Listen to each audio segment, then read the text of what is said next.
كثير منكم اليوم يسمع نشيد يسمع شيلات صح؟ بس وش اللي اكثر شيء يعني هو الاناشيد ولا الشيلات؟ الشيلات. ها؟ الاناشيد. الاناشيد. ليه؟ الاناشيد إيه؟ تتكلم عن الأب. في الشيلات ولا شيء اللي سمعته تتكلم عن الأب. لا في شيلات تتكلم عن الام. أنا كثير. ما سمعت. ما سمعت لك ما تدورين انت تسوين. شلون؟ شيلات الناس ايه إذا الناس يبون يشغلون شيلات يروحون ويركبون سياراتهم ويفحطون. الشيلات ترى الفكره شوفوا اليوم معنا ضيف ممكن يعني الضيف اللي معنا ممكن ينسفكم كل ابوكم.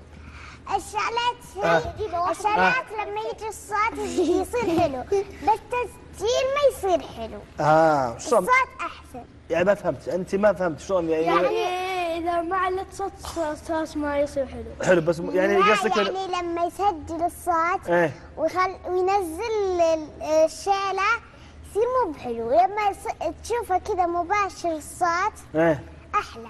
بس انا اللي عارفه اني عارفه انه ما ادري انت رند تقول اليوم الشيلات يركبون يفحطون فاهمه غلط هي في الشيلات. لا الناس يعني ايه لا صدق كذا الناس من يفحطون. جد شلون يفحطون؟ يكون الشيلات يفحطونها. بس اليوم انا يشغلون سيارة كذا إيه. لما على طول. بس اللي انا عارفه اليوم طيب بس اللي عارفه ان اليوم انه كل الشيلات الحين كلكم تسمعون شيلات